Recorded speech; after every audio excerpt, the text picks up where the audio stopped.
News, सच जरूरी है। नमस्कार दर्शकों, मैं शिवा शेख और आप देख रहे हैं MNS न्यूज। ब्रेक के बाद एक बार फिर स्वागत है आपका शाम की खबरों में। आइए एक नजर डालते हैं हेडलाइंस की ओर। लोकतंत्र खत्म करने पर तुला है चुनाव आयोग, बोले तेजस्वी यादव। एकनाथ शिंदे बोले 2026 तक खत्म करेंगे नक्सलवाद। सीएम भूपेंद्र पटेल ने सखी नीर का किया उद्घाटन। आइए देखते खबरें विस्तार से। लोकतंत्र खत्म करने पर तुला है चुनाव आयोग, बोले तेजस्वी यादव। बिहार विधानसभा चुनाव से पहले मतदान सूची पुनरीक्षण को लेकर राजद नेता तेजस्वी यादव ने चुनाव आयोग पर तीखा हमला बोला है। पटना में मीडिया से बात करते हुए उन्होंने कहा कि उनकी पार्टी लगातार प्रतिनिधिमंडल के साथ चुनाव आयोग से मिलने का अनुरोध कर रही है, लेकिन आयोग समय पर नहीं दे रहा है। तेजस्वी यादव ने कहा, जिस राज्य में चुनाव होने हैं वहां का विपक्षी चुनाव आयोग से नहीं मिल सकता। ऐसा पहले कभी नहीं हुआ, ये लोकतंत्र का अपमान है। चुनाव आयोग संविधान की धज्जियां उड़ा रहा है। पार्टी अध्यक्ष ने पत्र भी लिखा, लेकिन कोई जवाब नहीं मिला। अब सुनने में आ रहा है कि वे किसी पार्टी से अलग अलग नहीं मिलेंगे। ये कैसा रवैया है? तेजस्वी जी क्या कहेंगे, जिस तरीके से इलेक्टोरल रिवीजन को लेकर आप लोग सवाल उठा रहे हैं, क्या दिक्कतें क्या आ रही है आपको? देखिए, दो बार हमने प्रेस कॉन्फ्रेंस किया है इस मुद्दे को लेकर के, और तब से ही हम लोग इलेक्शन, जब से नोटिफिकेशन हुआ है उसके 2 दिन बाद से ही हम लोग लगातार इलेक्शन कमीशन से समय मांग रहे हैं कि हमारा जो गठबंधन है, हमारा एक डेलीगेशन जो है आपसे मिलना चाहता है। दुख की बात है, जिस राज्य में चुनाव है बिहार, वहां की पॉलिटिकल पार्टीज जो है, अगर ऑपोजिशन अगर इलेक्शन कमीशन से मिलना चाहता है, जो शंकाएं हैं क्लैरिटी के लिए, लेकिन इलेक्शन कमीशन जो है मीटिंग का समय नहीं दे रही है। ये अद्भुत है, ऐसा हमने पहले भी नहीं देखा। अब तो लग रहा है कि लोकतंत्र इन लोगों ने एकदम खत्म करने पे तुले हुए, संविधान की धज्जियां उड़ाने पे इलेक्शन कमीशन जो है उतारू हो चुकी है।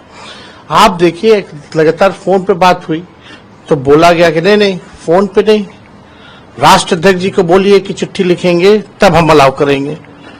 राष्ट्र अध्यक्ष जी ने चिट्ठी लिखा, फिर उसके बाद जो है मेल किया गया, बोलते नहीं मेल करवाइए, मेल भी किया गया। फिर बोला गया नहीं उस आईडी से नहीं, जो उनका पार्टी का आईडी है उससे करवाइए। सारे ईमेल आईडी से हमने मेल भी करा दिया, और ये चिट्ठी है लालू जी ने खुद जो है ये चिट्ठी आज फिर लिखा है इलेक्शन कमीशन को, और अब इलेक्शन कमीशन अभी तक जो है मेल का रिप्लाई तक नहीं आया है। आप समझ सकते हैं, मेल का रिप्लाई नहीं आया।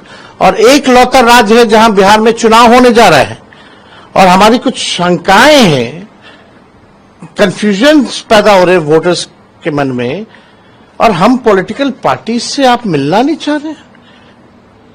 और अब सुनने में आ रहा है कि नहीं, इलेक्शन कमीशन कह रहा है कि नहीं, एक पॉलिटिकल पार्टी, सब अलायंस के लोग डेलीगेशन नहीं आएंगे, हम अलग अलग इंडिविजुअल पॉलिटिकल पार्टी से बात करेंगे। क्यों भाई, अलग अलग क्या मायने हैं?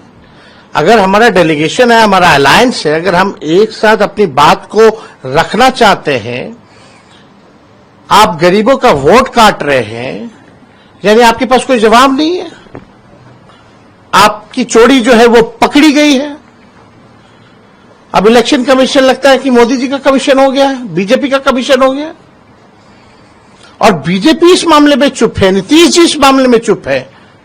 ये लोग वोटर लिस्ट से डरे हुए हैं, चुनाव हार रहे हैं, तो इलेक्शन कमीशन जो है इनको पीछे से जो है मदद कर रहा है। और ये जब हार रहे हैं, पहले वोटर लिस्ट से गरीबों का नाम कटवाओ, वोटर लिस्ट से कटेगा तो पेंशन खा जाएंगे मोदी जी या नीतीश जी, उसके बाद राशन खा जाएंगे गरीबों का, कुछ नहीं मिलेगा। छोट वोट का राज मतलब छोट का राज। ये लोकतंत्र संविधान में गरीबों को अधिकार दिया है वोट का, आप उससे भी आप जो है वंचित करना चाहते हैं। इन बाढ़ का मौसम है, अभी लगातार बारिश हो रही है पटना में, वाटर लेवल जो है नदियों का हाई हो गया है, कभी भी बाढ़ आ सकता है। तो अधिकारी बाढ़ बचाव कार्य में लगेंगे या वोटर पर्ची ढूंढेंगे? हमारी कुछ शंकाएं आप दूर कीजिए, सेटिस्फाई कीजिए आपकी शंकाएं। लेकिन आप देखिए, आज तक ऐसा नहीं हुआ कि भाई इलेक्शन कमीशन जो है समय नहीं दे रहा। पॉलिटिकल पार्टीज हैं, जहां चुनाव है, ऐसा कौन सा व्यवस्था है इलेक्शन कमीशन की, हम जानना चाहते हैं। एक राज्य, केवल एक राज्य में चुनाव है, इतनी कौन सी व्यवस्था है। अब बात करते हैं वन नेशन वन इलेक्शन की। एक जगह तो ढंग से चुनाव नहीं हो पाता, बेईमानी होती है। तो ये पूरी तरीके से स्पष्ट हो गया है, साजिश हो रही है और इलेक्शन कमीशन और मोदी जी, नीतीश जी तीनों मिलकर के ये बेईमानी कर रहे हैं। इनके पास हमारे सवालों का कोई जवाब नहीं है, इसलिए ये जवाब नहीं दे रहे, मिलने का समय नहीं दे रहे।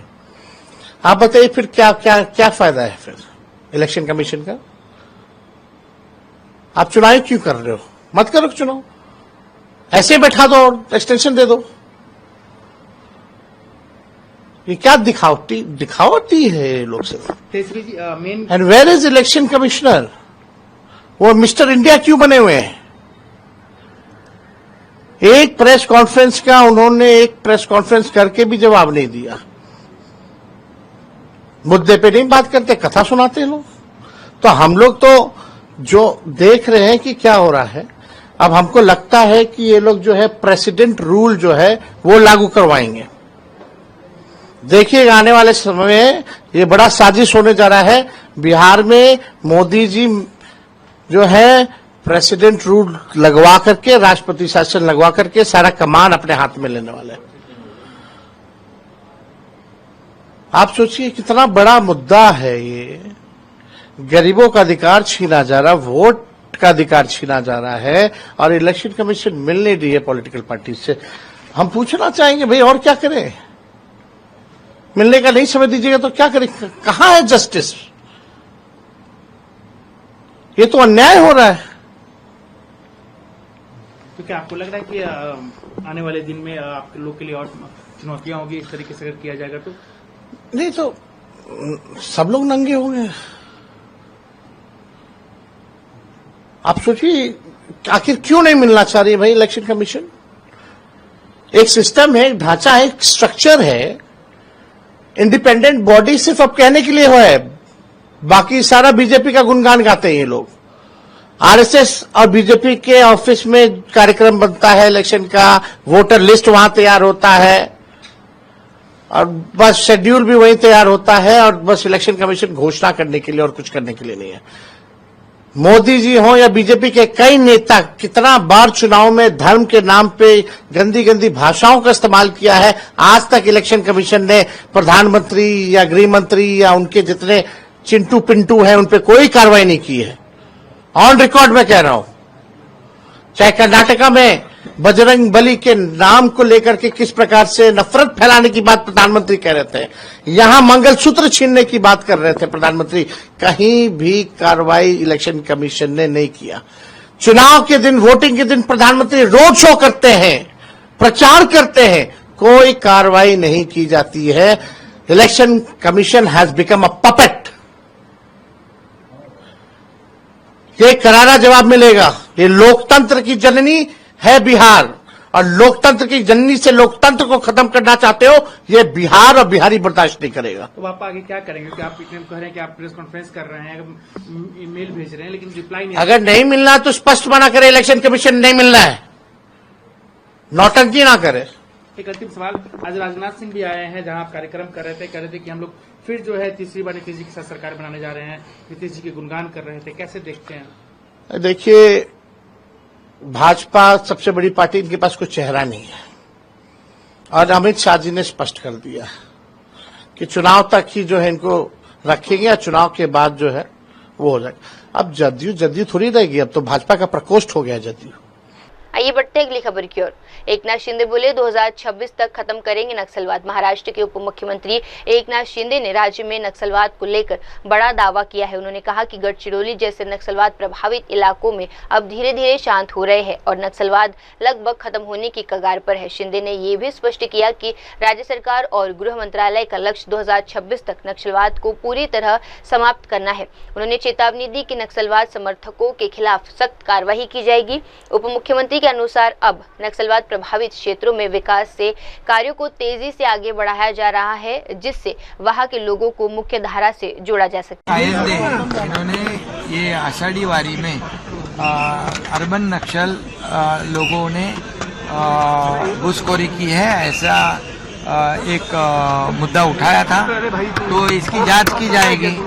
और आषाढ़ी वारी तो हमारी बहुत ही पंढरपुर की एक सब हमारे वारकरी संप्रदाय है जो हर साल लाखों की संख्या में जाते हैं, और ऐसे आषाढ़ी वारी में ऐसे कुछ लोग अगर असामाजिक तत्व अगर घुसे होंगे तो निश्चित रूप से उनकी। आइए बढ़ते हैं अगली खबर की ओर। सीएम भूपेंद्र पटेल ने सीखनीर का किया उद्घाटन। गुजरात के मुख्यमंत्री भूपेंद्र पटेल ने आज राज्य सचिवालय में in house reusable glass water bottling plant सीखनीर का उद्घाटन किया है। इस नई व्यवस्था के तहत अब सचिवालय में प्लास्टिक की बोतलों के बजाय रियूजेबल कांच की बोतलें इस्तेमाल की जाएगी। इस पहल का संचालन मां नर्मदा एकता महिला मंडल द्वारा किया जाएगा, जिसमें महिलाओं को रोजगार और आत्मनिर्भरता का अवसर मिलेगा।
પ્લાનિંગ કરી છે કે દરેક જગ્યાની સચિવમંડળને ટ્રેન કરવા અને એ ટ્રેન का सदस्य लेडीज સ્થાનિક સચિવમંડળ भी सेट करो स्थानिक सचिवमंडळ ट्रेनिंग चालू થઈ ગઈ છે દરેક જગ્યાએ સર આમાં આપણે ત્યાં જે આવા કંપની થોડો ઓફ બનાવે છે, આમનું તો વધારે સારું છે, પણ આવા કંપની જે કોસ્ટમાં વેચે છે ને એનાથી 90% કોસ્ટ ઘટીને ખાલી 10% કોસ્ટ આપણું સ્ટાર્ટઅપ છે. કલાકમાં 500 બોટલ કલાકમાં 500 અમારા 7,000 બોટલ કમ પૂરું 7,000 બોટલ અમારા સચિવાલયમાં વપરાય છે. કેટલાની એક બોટલ આવશે? ₹7 ની બોટલ છે.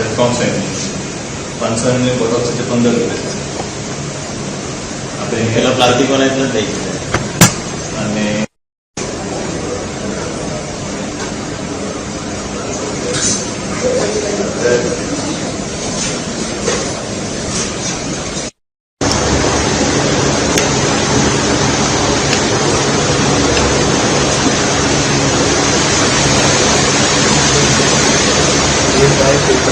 आइए बढ़ते हैं अगली खबर की ओर। कावड़ मार्ग पर ढाबा मालिकों से धर्म पूछे जाने पर ओवैसी का तीखा बयान। हैदराबाद से ऑल इंडिया AIMIM प्रमुख असीउद्दीन ओवैसी ने कांवड़ यात्रा मार्ग पर धर्म की पुष्टि के लिए ढाबा मालिकों से पैंट उतरवाने जैसी कथित घटनाओं पर तीखी प्रतिक्रिया दी है। ओवैसी ने कहा कि मुजफ्फरनगर हाईवे के पास कई होटलें और ढाबे वर्षों से काम कर रहे हैं। उन्होंने सवाल उठाए कि पहले भी कोई समस्या नहीं थी तो अब ये निगरानी और धार्मिक पूछताछ क्यों की जा रही है। उन्होंने आरोप लगाए कि कुछ अराजक तत्व सरकार की प्रशासन की भूमिका निभा रहे हैं जो संविधान और कानून का सीधा उल्लंघन है। देखिए, ये जो है ना मुजफ्फरनगर बाईपास के पास बागोवाली और एक सरवट और बजीरी, ये 3 गांव है। यहाँ पर कई होटला हैं और बरसों से है। ये समझ में नहीं आ रहा कि 10 साल पहले इन जगहों पर कुछ नहीं होता था, पीसफुली सब कांवड़ यात्रा जाते थे। अब ये क्यों हो रहा?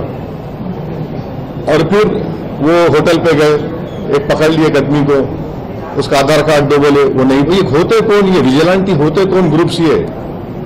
ये सरकार चला रहे या फिर एक एडमिनिस्ट्रेशन सरकार चला रहा?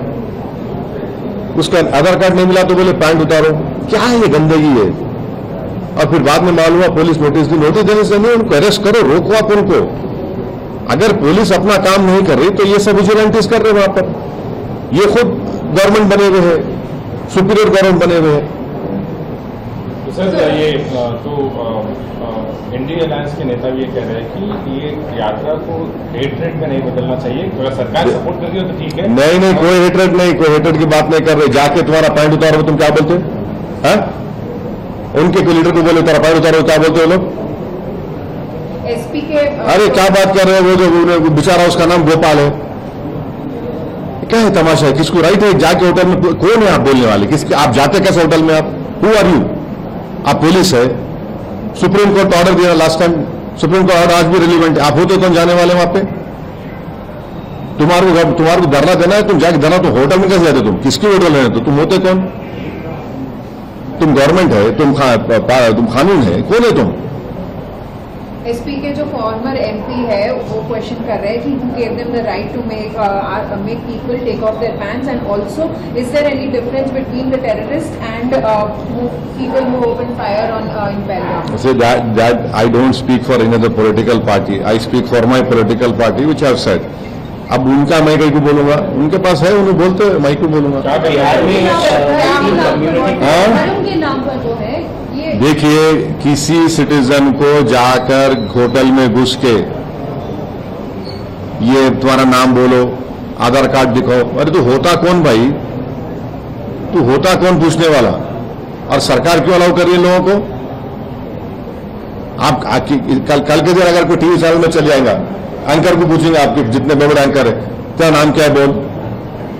उन्हें बोलेगा तू नहीं, आज में 9 बजे एक ताने मालूम नाम बोल, नहीं तेरा नाम ये नहीं है, पैंट उतार, कपड़ा उतार। क्या है ये? कहाँ रुकेगा ये? आज होटल पे शुरू, कल आपके टीवी स्टूडियो में आ जाएगा। तैयार रहो आप लोग।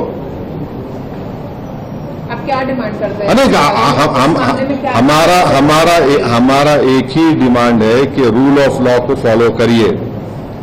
कोई भी कानून अपने हाथ में नहीं ले सकता। आपको शिकायत है, पुलिस में कंप्लेन करिए। आप जाकर होटलों के सामने क्यों तमाशा कर रहे? होटलों में क्यों जा रहे? आप कौन होते कौन? मैं आपको बार बार बोल रहा हूं, ये बागोवाली, सरवट, बजीरी, ये जो मुजफ्फरनगर बाईपास पे है, 10 साल पहले सुकून से पूरा, आप क्यों हो रहा है गड़बड़? ये बराबर कांवड़ यात्रा जाती थी, जाती रहेंगी, मगर ये लोग कौन है भाई? सर आरजेडी तेजस्वी। आइए बढ़ते हैं अगली खबर की ओर। पश्चिम बंगाल भाजपा अध्यक्ष पद के लिए समित भ्रष्टाचार का नामांकन। भाजपा विधायक शंकर घोष ने जानकारी दी है कि भाजपा नेता समित भ्रष्टाचार ने पश्चिम बंगाल भाजपा अध्यक्ष पद के लिए एकमात्र उम्मीदवार के रूप में नामांकन दाखिल किया है। शंकर घोष ने इस मौके पर राज्य सरकार पर निशाना साधते हुए कहा कि हमने पश्चिम बंगाल को मौजूदा सरकार से बचाना है। भाजपा ही राज्य को सही दिशा में ले जा सकती है। हम ये सुनिश्चित करने के लिए हर संभव कदम उठाएंगे कि आने वाले चुनाव में भाजपा सत्ता में आए। शुरुआत हो चुका है। समीक भट्टाचार्य जो राज्यसभा के सांसद हैं और मुख्य प्रवक्ता है पश्चिम बंगाल से, उन्होंने नॉमिनेशन फाइल किया है स्टेट प्रेसिडेंट के लिए। क्या कोई और फाइलिंग हुई है या अनअपोज्ड वो सिर्फ एक ही है जो फाइल किया है? और क्या कहना चाहेंगे नए नेतृत्व के लिए, जिस तरह से you are the chief whip of the assembly? देखिए, सबसे बड़ी बात है कि state returning officer is there, तो इस बारे में उनसे जानकारी लेना अच्छा है। फिर भी मुझे अभी तक जो जानकारी मिला है तो उसमें समीक्षा is the only one candidate जिन्होंने ये नॉमिनेशन दाखिल किया है। अभी भी थोड़ा टाइम है, तो पूरे जानकारी हमारे आरओ साहब उन्होंने आपके सामने रखेंगे। अभी तक तो एक ही नॉमिनेशन डाला गया है। तो एक क्या लग रहा है कि जिस तरह से विधानसभा के स्ट्रेंथ की बात कर रहे हैं आप, चीफ व्हिप है, क्या लग रहा है कि अब स्ट्रेंथ 2026 में और बढ़ेगा, और जो आप लोग ऑपोजिशन में वो क्या सत्ता में आने में आप ये नए नेतृत्व के साथ आगे बढ़ सकते हैं? देखिए, दूसरा कोई विकल्प नहीं है। हम लोगों को इस बार तृणमूल की सरकार को हटाना है और बीजेपी को क्षमता में लाना, ये हम लोगों को ही तैयार करना है। क्योंकि टीएमसी का जो अपशासन है उसको खत्म करने चाहिए पश्चिम बंगाल की हित के लिए, नहीं तो ये स्टेट एक तरह से शमशान की तरह उनका चेहरा हो गया है। तो दूसरा कोई विकल्प नहीं है, तृणमूल को हटाना है और बीजेपी को पावर में लाना है। नए नेतृत्व के साथ क्या लग रहा है कि सीट में बढ़ोतरी होगी या तो सत्ता में आने का एक जो बढ़ोतरी की बात नहीं है, मुझे एक ही बात बोलना है, हम लोगों को पावर में आना है और पावर में आने के लिए जितना सीट चाहिए उससे ज्यादा लाना है। इसीलिए हम लोग एक साथ में काम कर रहे हैं। नए प्रेसिडेंट बनेंगे और इलेक्शन से पहले संगठन की जो अपनी गति है वो भी इसके साथ साथ और मजबूत होगा। आइए बढ़ते हैं अगली खबर की ओर। दिल्ली में 11 लाख की साइबर ठगी का पर्दाफाश। दिल्ली के पामल निवासी पुलिस में शिकायत दर्ज करवाई कि उनके क्रेडिट कार्ड की जानकारी चोरी कर लगभग 11 लाख की धोखाधड़ी की गई है। जांच में सामने आया कि ये धोखाधड़ी एक दुर्भाग्यपूर्ण ऐप के नकली केवाईसी लिंक के जरिए की गई थी। लिंक पर क्लिक करने के बाद पीड़िता का ओटीपी, सीवीवी और कार्ड की अन्य डिटेल्स जालसारों के हाथ लग गई। तकनीकी निगरानी और साइबर ट्रेनिंग के आधार पर साउथ वेस्ट दिल्ली पुलिस की टीम ने इस ठगी को अंजाम देने वाले 3 आरोपियों की पहचान की। मुजफ्फर जिलानी, आफ्ताब अंसारी और मोहम्मद इकबाल रजा तीनों झारखंड के जामताड़ा इलाके के रहने वाले हैं। 13 अप्रैल 2025 को हमारे पास एक इन्फॉर्मेशन रिसीव हुई थी साइबर पीएस के अंदर from a resident of the Palam area कि उनके जो क्रेडिट कार्ड है उसके अंदर से और जो अकाउंट है उसमें से रफली 11 लाख के आसपास का फ्रॉड हुआ है यूजिंग डिफरेंट मीन्स। तो हमारे पास जब इन्फॉर्मेशन रिसीव हुआ तो हमने एक डेडिकेटेड पीएस की टीम बनाई।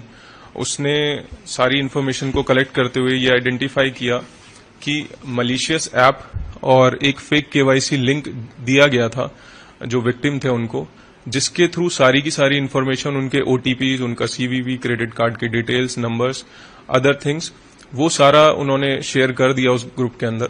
और उनको सबको यूज करते करते उन्होंने सारा जो ये टोटल अमाउंट था मल्टीपल ट्रांजैक्शंस के अंदर, टोटलिंग अमाउंट 10.95 लाख था, उसको सारा विड्रॉ कर लिया और लेटर ऑन उसको सबको कैश में विड्रॉ कर लिया। जो हमारी टीम बनाई उसने मल्टीपल प्लेसेस पे आइडेंटिफाई किया थ्रू टेक्निकल सर्विलेंस। जो लोकेशन हमें आइडेंटिफाई हुई जिसमें 3 एक्यूज मेजर कहीं ना कहीं हमें मिले उसके अंदर, वो जामताड़ा की थी, झारखंड की। उसमें जो 3 एक्यूज थे हमारे, उनका नाम है मुजफ्फर जिलानी, जो सेकंड एक्यूज हैं उसमें आफ्ताब अंसारी, एंड जो थर्ड एक्यूज हमें मिले हैं इसमें मोहम्मद इकबाल रजा हैं। इनसे जितने भी डिवाइसेस थे, स्मार्टफोन्स थे, सिम कार्ड्स और एक डेबिट कार्ड भी था, उसकी रिकवरी हुई है। तो ये मेजर हमारा एक ब्रेक थ्रू आया है जो जामताड़ा के अंदर जाके स्पेसिफिकली हमने क्रैकडाउन किया है हमारी टीम ने साइबर पीएस की।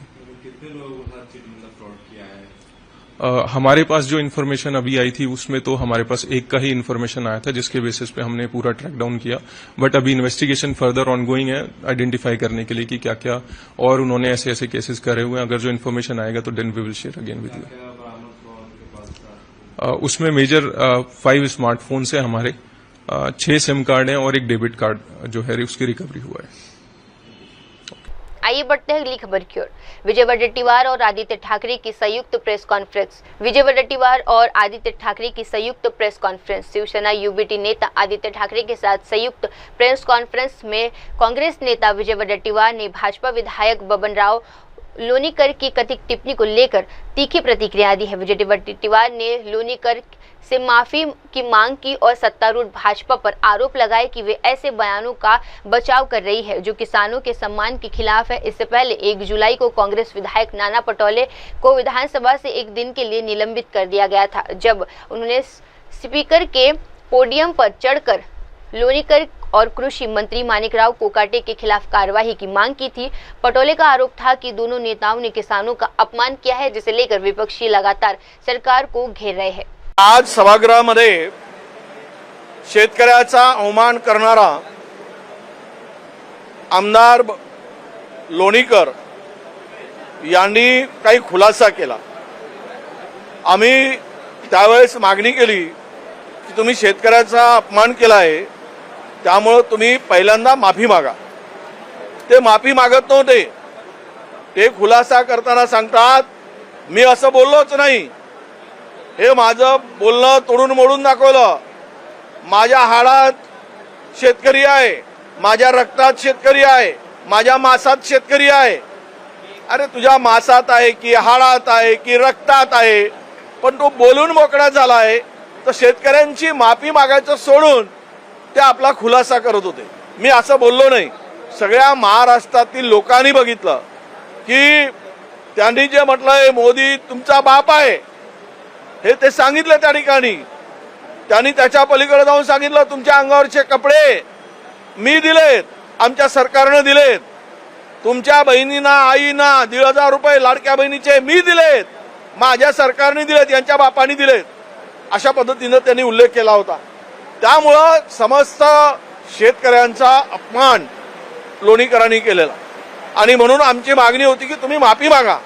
तर त्या ठिकाणी सत्ताधारी पक्षातील आमदार आणि मंत्री लोणीकरांच्या बोलण्याला समर्थन देत होते की ते लोणीकरांना समर्थन देत होते। म्हणजे लोणीकरांचं वाक्य हे शेतकऱ्याप्रती जे आहे तेच या लोकांची भूमिका होती। तिथेल मंत्री लोणीकरांची वकिली करत होते। म्हणजे हा काय प्रकार आहे? म्हणजे यांची भूमिका लोणीकरांची भूमिका म्हणजे सरकारची भूमिका आहे का? लोणीकरांचं वक्तव्य म्हणजेच भारतीय जनता पक्ष आणि महायुती सरकार यांची सुद्धा लोणीकरांच्या म्हणण्याला दुजोरा आहे का? तर म्हणून आम्ही माफी मागा म्हणून मागणी करत असताना उलट ज्या केंद्र सरकारने हजारो शेतकऱ्याचा बळी घेतला मोदींच्या नेतृत्वातील, त्यांना येऊ दिलं नाही, आंदोलन करू दिलं नाही हरियाणा पंजाबमधल्या शेतकऱ्यांना, ते आम्हाला म्हणतायत की देशद्रोही आहे। म्हणजे उलटा चोर कोतवाल को दाटे। आपण शेतकऱ्यांचा अवमान करायचा, शेतकऱ्यांना त्या ठिकाणी अशा पद्धतीनं भिकारी म्हणायचं आणि वरून माफी मागायची नाही आणि लोणीकरांचं समर्थन करायचं। आज संपूर्ण महाराष्ट्राला कळून चुकला आहे की लोणीकरांची भूमिका जी आहे तीच भाजपाची भूमिका आहे। म्हणून आम्ही माफी मागायसाठी त्यांना आग्रह केल्यानंतर त्या ठिकाणी सभागृह आज तहकूब झाला, परंतु लोणीकरांनी माफी मागितली नाही, हे शेतकऱ्यांचं दुर्दैव आहे। आइए बढ़ते अगली खबर की ओर। प्रधानमंत्री नरेंद्र मोदी 3 जुलाई को घना दौरे पर। प्रधानमंत्री नरेंद्र मोदी 3 जुलाई को घना की आधिकारिक यात्रा पर रहेंगे। ये उनके कार्यकाल की घना की पहली द्विपक्षीय यात्रा होगी। दौरे के दौरान प्रधानमंत्री नरेंद्र मोदी घना के राष्ट्रपति से मुलाकात करेंगे और दोनों देशों के बीच मजबूती होगी, राजनीतिक साझेदारी की समीक्षा करेंगे। चर्चा का मुख्य फोकस व्यापार, निवेशक, डिजिटल सहयोग, शिक्षा, स्वास्थ्य और विकासशील देश के बीच सहयोग बढ़ाने जैसे विषयों पर रहेगा।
आइए बढ़ते हैं अगली खबर की ओर। किसानों की आत्महत्या पर सरकार खामोश क्यों, बोले नाना पटोले। कांग्रेस विधायक और वरिष्ठ नेता नाना पटोले ने महाराष्ट्र सरकार पर गंभीर आरोप लगाते हुए कहा कि राज्य में किसानों की आत्महत्या कर रहे हैं और सरकार ने खुद इसे स्वीकार किया है, लेकिन फिर भी कोई ठोस कदम नहीं उठाए जा रहे हैं। पटोले ने कहा कि डीजल, पेट्रोल, बीज, खाद और कीटनाशक जैसे जरूरी चीजों के दाम लगातार बढ़ रहे हैं, जबकि किसानों की आमदनी घट रही है। इस आर्थिक संकटन के चलते किसान आत्महत्या जैसे कदम उठाने को मजबूर हो रहे हैं। आंसर देते ये तो सरकार ने मान्य कर लिया है कि महाराष्ट्र में किसानों की आत्महत्या हो रही है।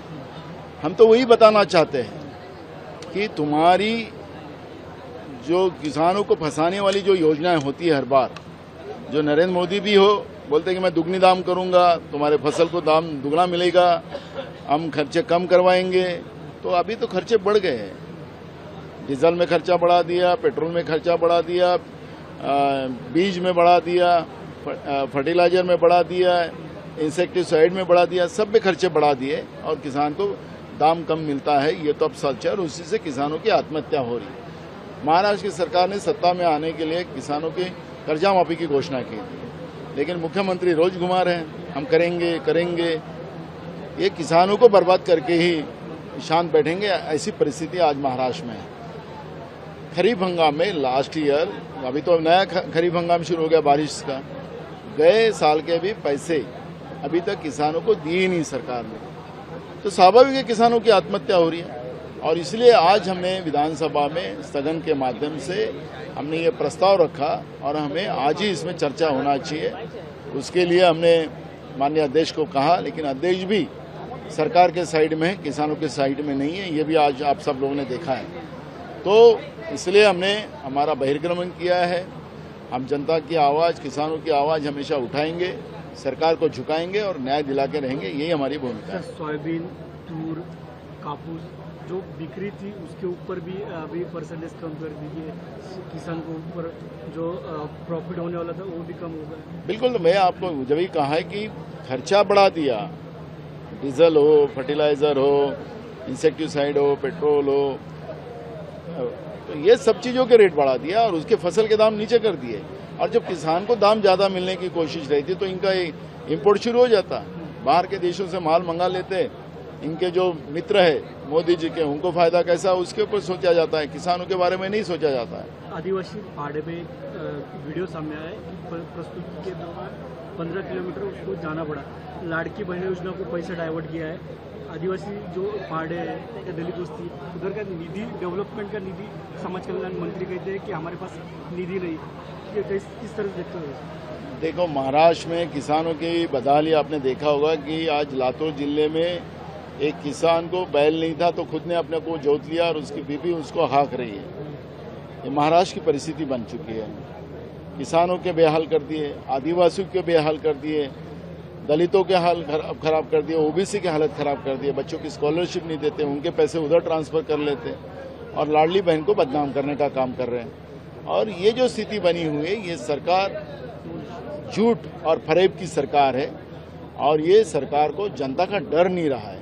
सरकार को लगता है कि हम सब जो चुनाव आयोग इनके कार्यकर्ता बन गए, उनके आधार पर हम लोग जीत जाएंगे, लेकिन जनता का गुस्सा जब बढ़ेगा तो इनको सत्ता से भी खींचने को आगे पीछे नहीं देंगे। सर, राष्ट्रवादी आइए बढ़ते हैं अगली खबर की ओर। सुरेंद्र चौधरी ने जताई अमरनाथ यात्रा को लेकर उम्मीद। जम्मू कश्मीर के उप मुख्यमंत्री सुरेंद्र चौधरी ने अमरनाथ यात्रा 2025 को लेकर बड़ी बात कही है। उन्होंने कहा, हम भगवान भोले शंकर से प्रार्थना करेंगे कि अगली बार हम इन तीर्थयात्रियों का स्वागत जम्मू कश्मीर राज्य में करें, किसी केंद्र शासित प्रदेश में नहीं। उन्होंने बताया कि सुरक्षा बलों और प्रशासन पूरी जिम्मेदारी के साथ कार्य कर रहे हैं और आज जम्मू कश्मीर में त्योहार जैसा माहौल देखने को मिल रहा है। चौधरी ने कहा, यहाँ सभी समुदाय के लोग तीर्थयात्रियों का स्वागत कर रहे हैं, जो जम्मू कश्मीर की असली खूबसूरती है। से बात करेंगे कि आप ऊपर दर्शन करके भी कल आए, तो आज आप बहरहाल में है रिसीव करने के लिए पहले जत्थे को, तो थोड़ा अपना फीलिंग्स बताइएगा।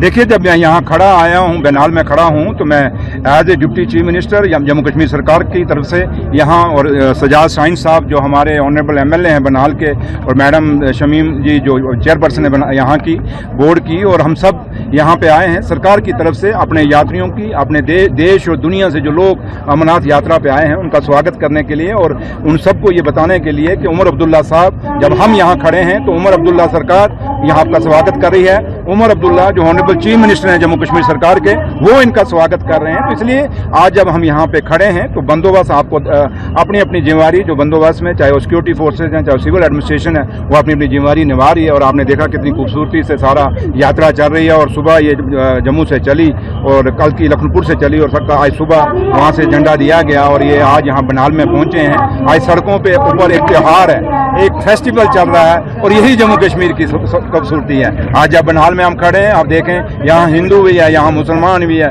यहाँ सिख भी है, हर कौम इन यात्रियों का स्वागत कर रही है। यही जम्मू कश्मीर की खूबसूरती है, यही जम्मू कश्मीर का भाईचारा है, यही जम्मू कश्मीर का मेहमान नवाजी है, जो देश और दुनिया में जो एक जिसके लिए जम्मू कश्मीर को कहा जाता है। और ये यहीं से एक संदेश जाता है पूरे देश और दुनिया में कि जम्मू कश्मीर का भाईचारा, जहाँ शेर और बकरी ने गैठा पानी पिया हुआ है, ये वो जम्मू कश्मीर है, ये महाराजे का वो जम्मू कश्मीर है जहाँ पे एक पूरा स्टेट का दर्जा था। और आज जब हम हैं, जब इनका हमें थोड़ा सा ठेस है दिल में कि जब आज हम इनको स्वागत कर रहे हैं तो एक यूटी में कर रहे हैं। और उम्मीद भोले शंकर से यही दुआ करेंगे कि मेरा भोला कृपा करेगा, हमारी सुनेगा। अगली बार जब ये लोग आए, एक यूटी में इनका हम स्वागत नहीं करेंगे, हम एक स्टेट में करेंगे। थोड़ा सा है कि यात्रा इनकी लेट हुई, और थोड़ा सा हमें लगा कि एलजी साहब ने थोड़ी सी लंबी पूजा जम्मू में की, और हमें खुशी, और मुझे पता चला कि एलजी साहब ने उसमें भगवान भोले शंकर से मांगा है कि जम्मू कश्मीर को जल्दी से जल्दी स्टेट मिले, इसलिए थोड़ी सी यात्रा लेट भी हो गई है। तो लिहाजा यही हम भी भोले से यही दुआ करेंगे कि भोलेनाथ जम्मू कश्मीर के लोगों के अरमान पूरे हों। ये लोग जो यात्री आए हैं देश और दुनिया से, इनके अरमान पूरे हैं, जो मुरादें ये लेके आए हैं, मेरा भोला इनकी वो मुरादें पूरी करे। क्या आपने भी पवित्र गुफा पर यही प्रार्थना की शिव भगवान से जम्मू कश्मीर को? ये गुप्त होता है, ये मेरे और भोले में है। अब मैं आपको क्यों बताऊं? जब भोले से बात की है तो हम भोले से, वो मेरे बीच में अब क्या की है हमने की है, लेकिन इतना जरूर है कि एलजी साहब ने आज स्टेट के लिए पूजा बड़ी जोर शोर से की है वहाँ जम्मू में, कि जम्मू कश्मीर में जल्दी से स्टेट मिले, ये हमें सुनने में आया है। Thank you. 5,000 लोग आज पहले ग्रुप में शामिल हैं, तो क्या आपको लग रहा है ये तसलसल बरकरार रहेगा? क्योंकि पहलगाम के इंसिडेंट की वजह से कहीं ना कहीं दिलों में थोड़ी सी खटास आई थी लोगों को, तो क्या देखिए जो आप लोगों का उनको वालियाना इस्तेमाल है हर जगह? देखिए, जम्मू कश्मीर सिक्योरिटी का बंदोबस्त क्योंकि एलजी साहब ने करना है, उन्होंने खुद भी कहा है कि सिक्योरिटी मेरे पास है। बाकी जहां तक बंदोबस्त है, चाहे वो सड़कों का है, चाहे पानी का है, चाहे बिजली का है, और जितना भी बंदोबस्त है जो जम्मू कश्मीर सरकार के हाथ में है, उसमें कहीं लापरवाही नहीं आएगी। और हमने ऑफिसरों को अपनी रिव्यू मीटिंग में उमर साहब ने भी कह दिया था कि जो लोग यात्री आएंगे, अमरनाथ यात्रा में आएंगे, भोले की यात्रा में आएंगे, किसी को कोई कहीं पे कोई कमी पेश नहीं आनी चाहिए। अगर कोई कुताही करेगा तो उसके खिलाफ भी कार्रवाई होगी, ऐसी बात नहीं। लेकिन पूरा बंदोबस्त है, पूरा, चाहे वो सिक्योरिटी फोर्सेज हैं, चाहे वो सिविल एडमिनिस्ट्रेशन है, उन्होंने पूरा बंदोबस्त किया है। और हमें अपने ऑफिसरान के ऊपर पूरी एक उम्मीद है और हमेशा विश्वास है कि हमेशा यात्रा कामयाब रही, और ये भी कामयाब रहेगी और रही पीसफुल रहेगी। और दूसरा, जहां तक आप बाई सरन का ताल्लुक कहेंगे, जम्मू कश्मीर के लोग बड़े बहादुर हैं, हिंदुस्तान के लोग बहुत बहादुर हैं। ये कहा कोई कहे कि कोई किसी गोले से, बारूद से हम लोगों को कोई डरा लेगा, हम डरने वालों में से नहीं। हम हमेशा इस देश के खड़े हैं, अपनी फौजों के पीछे खड़े हैं। हम अपने इन बॉर्डरों पर, क्योंकि जम्मू कश्मीर एक बॉर्डर स्टेट है, इन बॉर्डरों पे हम अपनी मजबूती से हिंदुस्तान की, वहाँ के हिंदुस्तान के लिए खड़े हैं। तो इसलिए ये सरकार जो उमर अब्दुल्ला सरकार है, एक देशभक्त सरकार है, और हम हमेशा देश को मजबूत करने के लिए अपने कदम उठाते हैं। और जब यहाँ पे आज जब मैं as a deputy chief minister यहाँ स्वागत करने सरकार की तरफ से आया हूँ, तो ये उमर अब्दुल्ला साहब के कहने पे मैं और शाहीन साहब और मैडम शमीम जी हम सब आए हैं। तो जो लोकल हमारे यहाँ पे सारे लोग हैं, यही एक मिसाल एक संदेश देने के लिए देश और दुनिया में कि जम्मू कश्मीर उतना ही प्यारा है जितना ही बाकी देश के शहर हैं। इसलिए इन लोगों को हम ये दिखाने आए हैं कि जम्मू कश्मीर इस यात्रा में आपके कदम कदम पे आपके साथ है।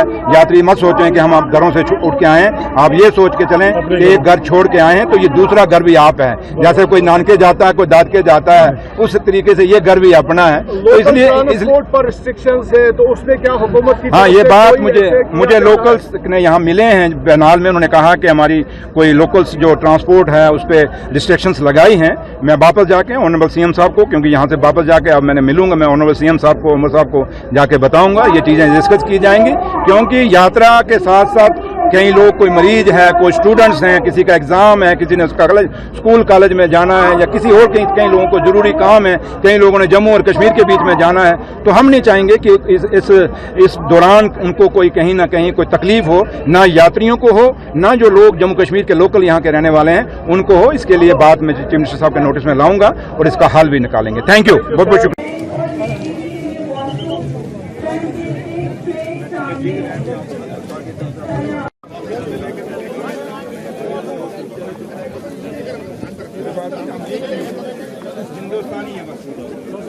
आइए बढ़ते हैं अगली खबर की ओर। एक और धर्मनिरपेक्षता, दूसरी ओर जमात ए इस्लामी, बोले राजीव चंद्रशेखर। दिल्ली में प्रेस कॉन्फ्रेंस को संबोधित करते हुए केरल भाजपा अध्यक्ष और केंद्रीय नेता राजीव चंद्रशेखर ने कांग्रेस पर तीखा हमला बोला है। उन्होंने कहा कि नीलंबापुर उपचुनाव में कांग्रेस ने जमात ए इस्लामी से न केवल समर्थन लिया बल्कि औपचारिक गठबंधन की घोषणा भी की है, जो उनकी कथित धर्मनिरपेक्षता के दावे को पूरी तरह खोखला साबित कर सकती है। राजीव चंद्रशेखर ने कहा, एक और कांग्रेस संविधान और धर्मनिरपेक्षता की दुहाई दे रही है, वहीं दूसरी ओर देश विरोधी संगठनों के साथ राजनीतिक सौदेबाजी कर रही है।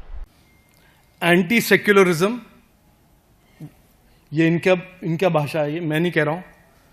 वो सेक्युलरिज्म के अगेंस्ट हैं, डेमोक्रेसी के अगेंस्ट हैं। ये उनके ही कहे हुए वर्ड्स में आपको सुना रहा हूं। और ये इस्लामिक गवर्नेंस में मानते हैं। इस ऑर्गेनाइजेशन का नाम है जमात ए इस्लामी।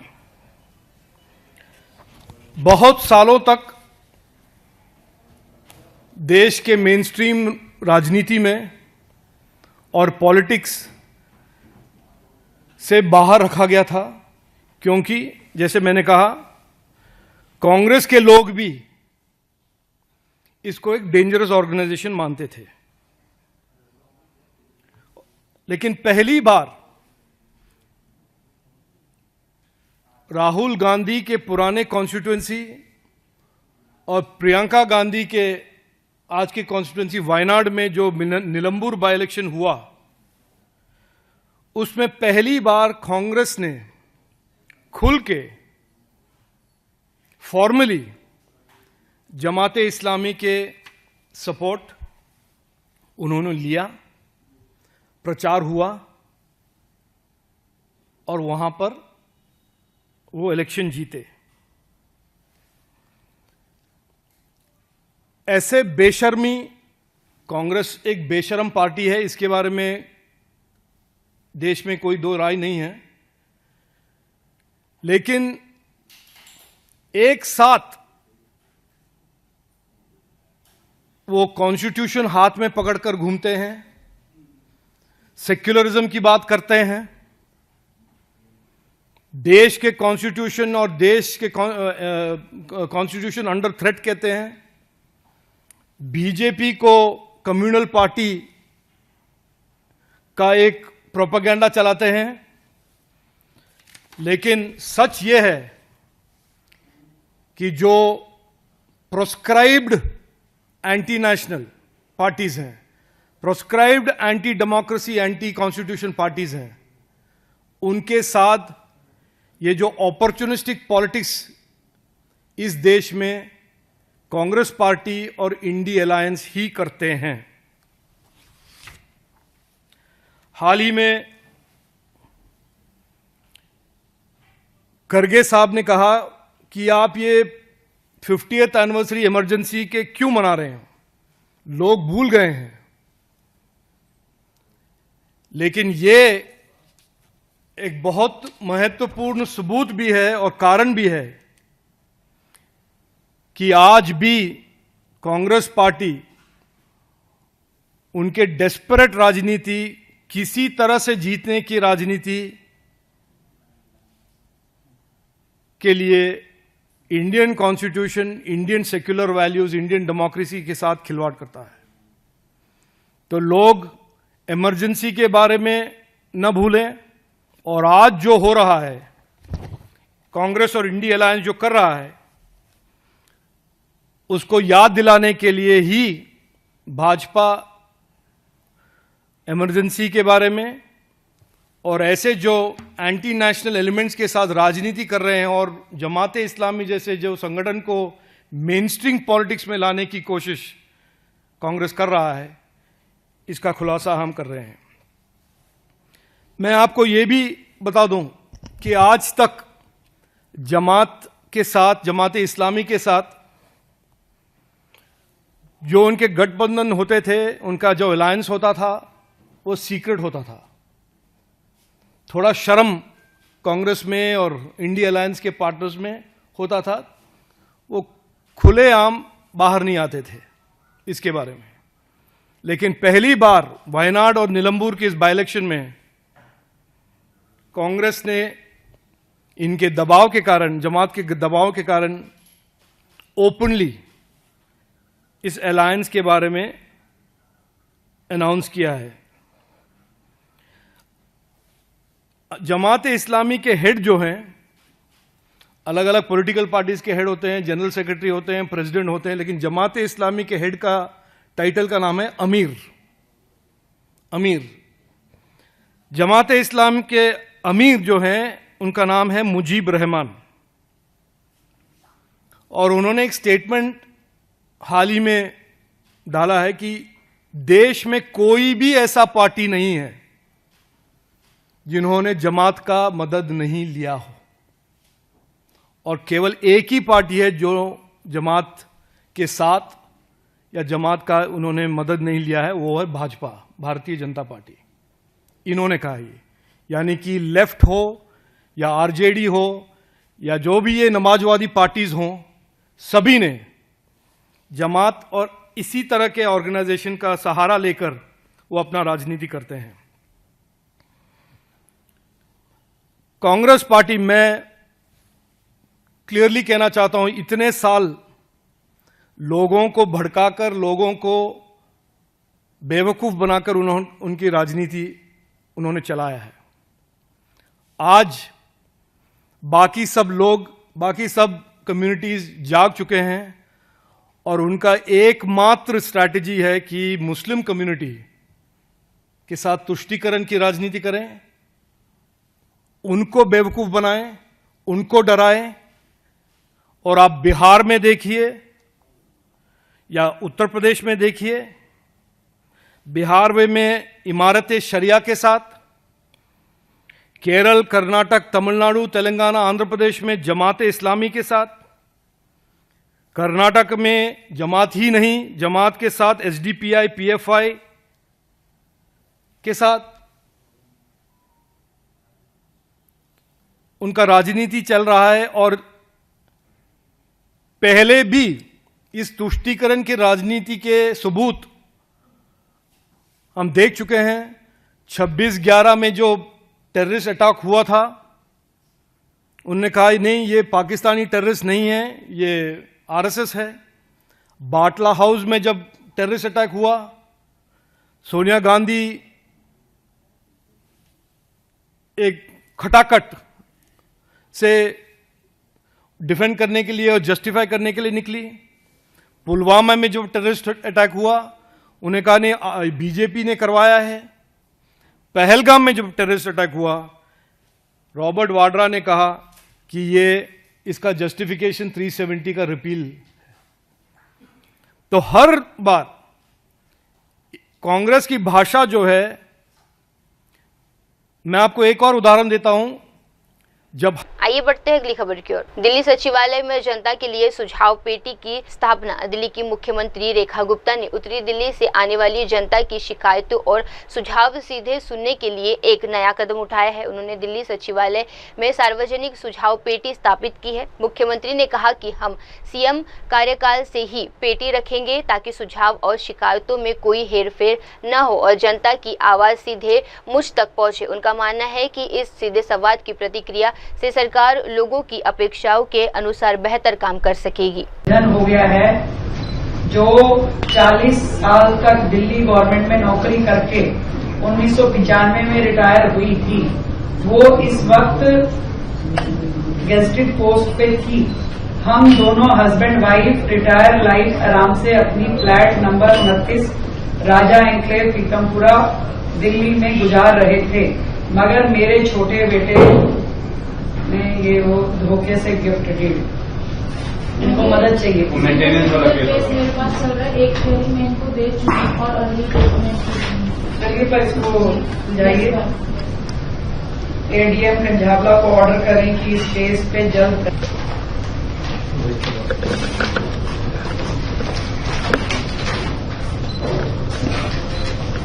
SIDC working in the LAC ADM department district northwest Kanjavla. Check कराओ भाई, दोनों ऑफिसर्स को चेक कराओ जो लिखा है इतने सारे। ठीक है, एक साल का हो गया, एक डीएम का हो गया, एक एसटीएम का, अगर आप देखना चाहते हैं खोलिए, एक एसटीएम का भी खोल दीजिए।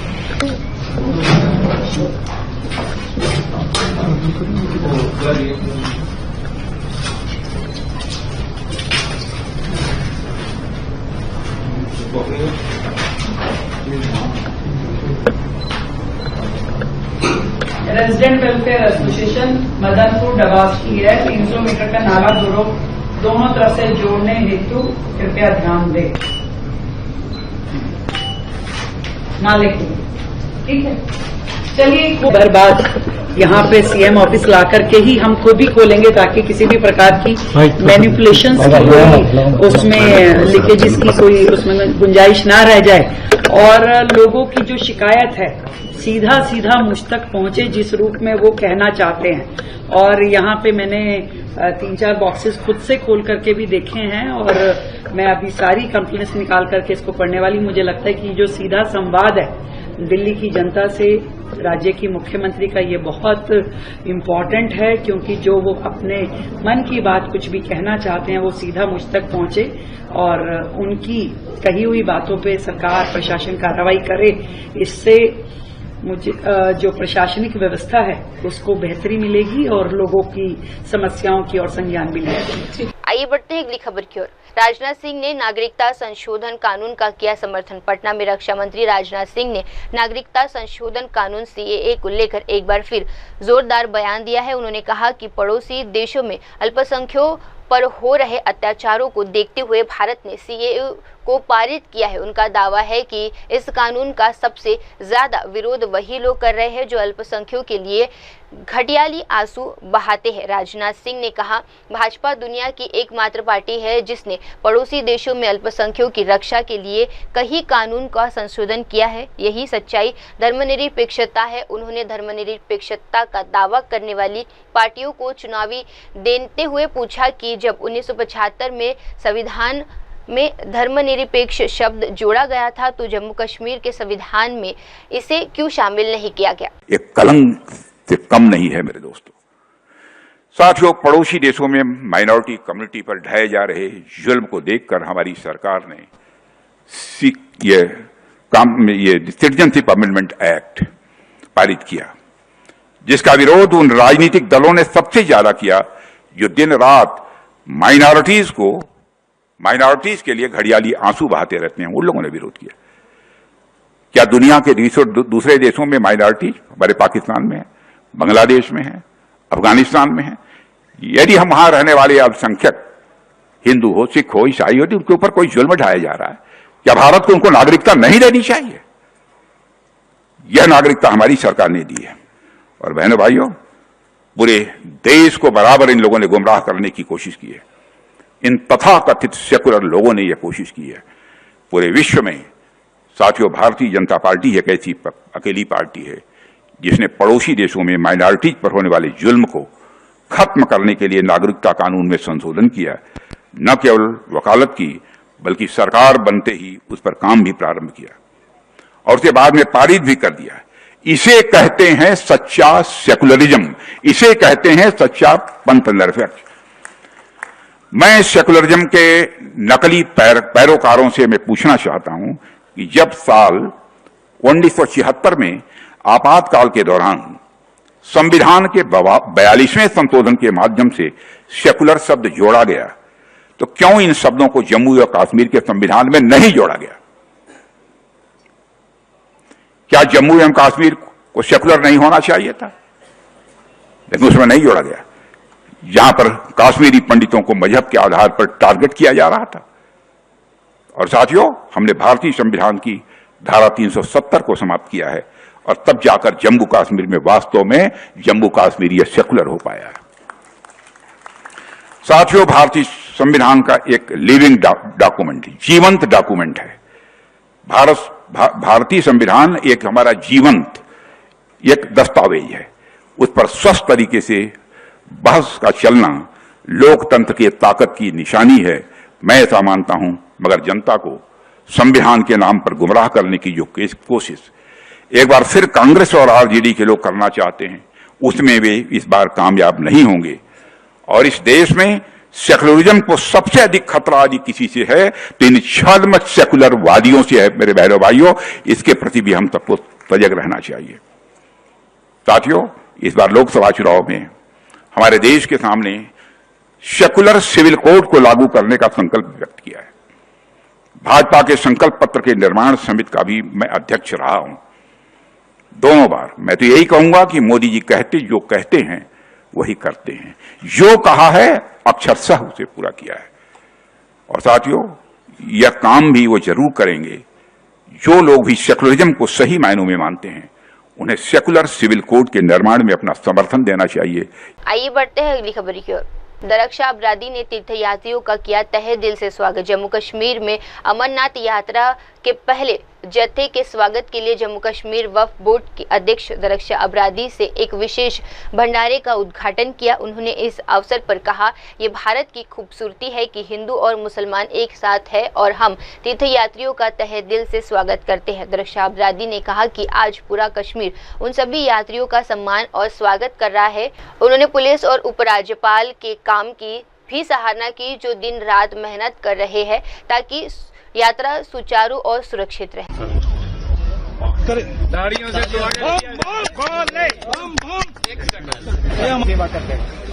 हम भाजपा की तरफ से हमने भाई साहब को, ये आरएसएस के नेताओं में से हैं,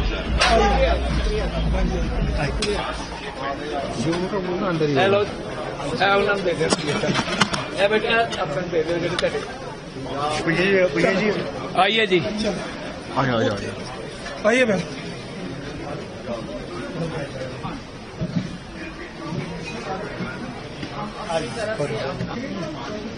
आप आए ना, एक सेकंड।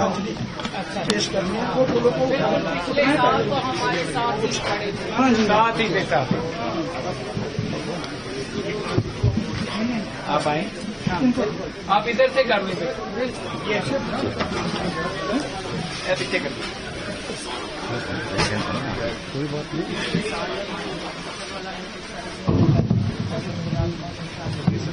उधर से उधर से 26वां ये है, तो आप आए हैं, हमारा मन बड़ा हो गया। ये आपका बड़ापन है, ये हमारा काम है कि हम अपने देश की सेवा करें, अपने लोगों की सेवा करें। और जो ये आज अमरनाथ यात्रा है, ये हमारे लिए सौभाग्य है।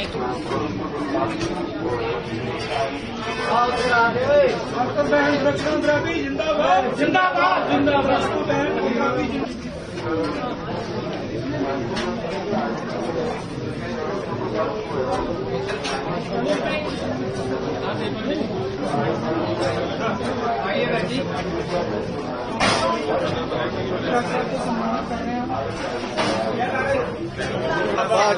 मोदी जिंदाबाद। जिंदाबाद जिंदाबाद। डॉक्टर साहब, कमांडेंट साहब, जनाब फोटो तो लो। सारी भैन रोज रोज थोड़ी मौके मिलते बाद इन्होंने नेशनल लीडर बनना तो बाद बड़ा मुश्किल हो जाए। ये हमारे साथ वैसे ही रहेंगे जैसे हैं, इनमें कोई भेदभाव नहीं है, कोई हिंदू मुस्लिम सिख, ये सबके लिए एक ही है। ये बहन जी पटियाला से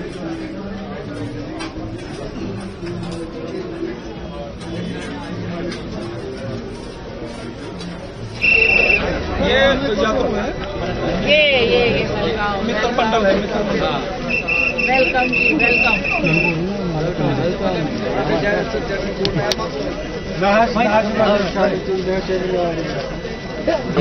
हम चलेगा ये यार आपने एक कुक्का पकड़े, कुक्का दे दो मंत्री जी को। जय बोलेगी, एक कुक्का दे दो ना इधर यार। जय बोलेगी, जय बोलेगी। हर हर महादेव, जिंदाबाद। जय भोलेनाथ, सबका भला कर मेरे मालिक। जिंदाबाद जिंदाबाद जिंदाबाद, भाजपा जिंदाबाद जिंदाबाद जी जिंदाबाद। हम बोले, हम बोले, हम बोले। चलेंगे आगे। और लेडीज आइए ना, उनको थोड़ा जगह दे दो।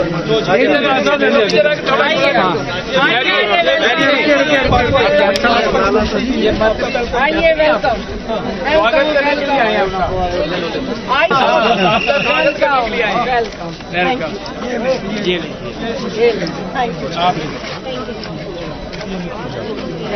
Thank you. खर्च किया मंगलमय यात्रा।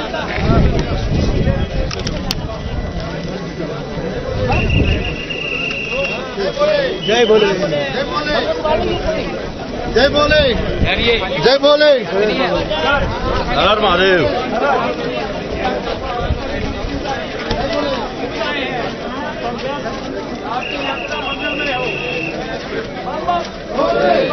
बोले,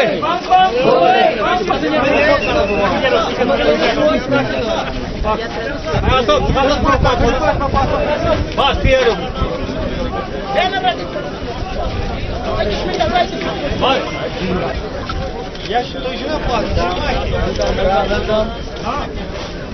जय बाबा बर्फानी की।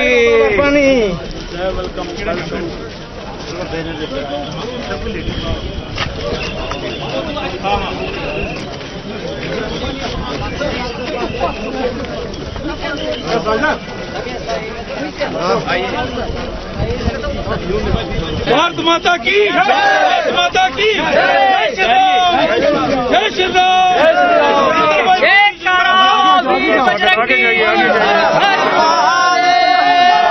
महादेव, हर हर महादेव।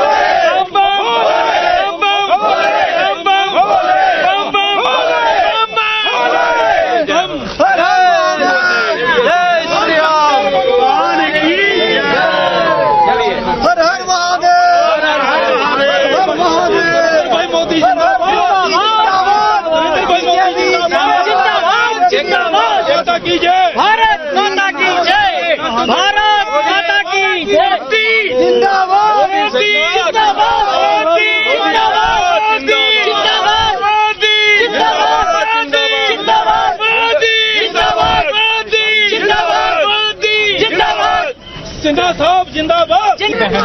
आपका स्वागत कर रहे हैं, आपकी यात्रा मंगलमय हो। आइए, स्वागत है। आइए बहन जी, मंत्री जी आए हैं स्वागत करने। ये हमारे भाजपा की मंत्री हैं। बम बम बोले, बम बम बोले। हाँ लो लो, आप कोई बात नहीं है, अभी यहाँ उनको बोलो।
आइए बढ़ते हैं अगली खबर की ओर।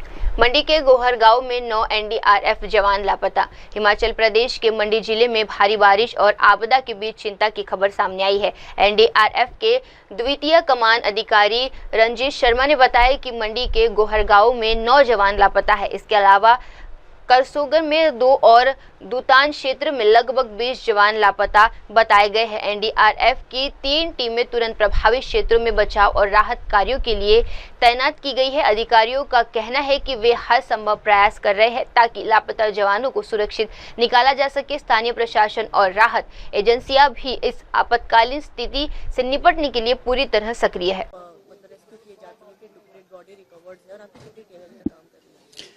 मैम, ये फर्स्ट की नाइट को कोई 1 या 2 बजे जो इंसिडेंट हुआ था, तो इसमें मोस्टली अफेक्टेड एरिया आपका ये थुनाग वाला एरिया, जंजैली वाला एक्सिस, और गोहर में और करसोग में। तो गोहर में जो है वो 9 बॉडीज जो हैं वो 9 मिसिंग पर्सनल्स हैं, और करसोग में 2 मिसिंग पर्सनल हैं। और यहाँ जो थुनाग वाला एरिया है, इसमें एस्टिमेटेड स्टैटिस्टिक्स जो सिविल एडमिनिस्ट्रेशन से हमें मिल रहे हैं, अप्रोक्सीमेट 20 पर्सनल मिसिंग है डिफरेंट लोकेशन में थुनाग वाले एरिया में। और हमारी एनडीआरएफ की 14th एनडीआरएफ जो हिमाचल में लोकेटेड है यूनिट, उसकी प्रेजेंट में 3 टीमें जो हैं वो अपना पुरजोर कार्रवाई कर रही हैं कि जैसे तैसे हम लाइव विक्टिम्स को ट्रेस करें। और जो भी हमारे पास हमारी कंट्री में और पूरे वर्ल्ड में एक रिनाउंड ऑर्गेनाइजेशन है जो डिजास्टर मैनेजमेंट के लिए, और इसने बाहर भी कई जगह पर काम किया है जैसे टर्की, जापान और नेपाल में। तो जो भी हमारे पास टेक्नोलॉजी है उसको सारे को यूज करते हुए हम तो ये चाह रहे हैं कि जितना जल्दी गोल्डन आवर्स बचा के लाइव विक्टिम्स जो हैं वो ट्रेस आउट किए जाएं। और 3 टीमें जो हैं वो अपने युद्ध स्तर पर कार्रवाई पे लगी हुई हैं इस समय पर। सर, अभी तक क्या स्थिति है? जैसे हम देख रहे हैं कि अलर्ट था एमडी का 6 जुलाई तक, बट आज फिर भी थोड़ा बारिश सुबह से तो नहीं हुई है इधर एरिया में। तो अभी और कितनी आने वाले टाइम पर सबको लग रहा है कि और जरूरत पड़ेगी टीमों की, या अभी कितनी टीमें काम कर रही हैं? टीमें मैम, अगर सिविल एडमिनिस्ट्रेशन हमें अप्रोच करता है और हमें डायरेक्शन मिलती हैं तो हम और टीमें भी लगाएंगे। और जिस तरह की ग्रेविटी और मैग्नीट्यूड जो इस टाइम स्पेशली थुनाग एरिया का, जो हम अभी मैं आया हूं यहाँ पे गोहर से, जो मैं देख रहा हूँ एरिया को, तो यहाँ पर और टीमें भी जो हैं वो होपफुली जो हैं वो आएंगी, क्योंकि मैग्नीट्यूड ज्यादा है और पर्टिकुलरली थुनाग एरिया में नहीं है, ये अलग अलग पैचेस में 6 to 7 किलोमीटर के अलग अलग पैचेस में फैला हुआ है। तो और टीमें भी लगेंगी, और साथ में हमारी जो सिस्टर ऑर्गेनाइजेशन है एसडीआरएफ जो है वो भी साथ में हमारे काम कर। अब वक्त तो चला है दर्शकों छोटे से ब्रेक का। ब्रेक के बाद भी जुड़े रहिए, देखते रहिए मेरे सहयोगी मिनल के साथ शाम की तमाम बड़ी खबरें। धन्यवाद। हाय हेलो नमस्कार, मैं हूं पंकज विष्णु और आप देख रहे हैं MNS न्यूज। आप देख रहे हैं MNS न्यूज, सच जरूर।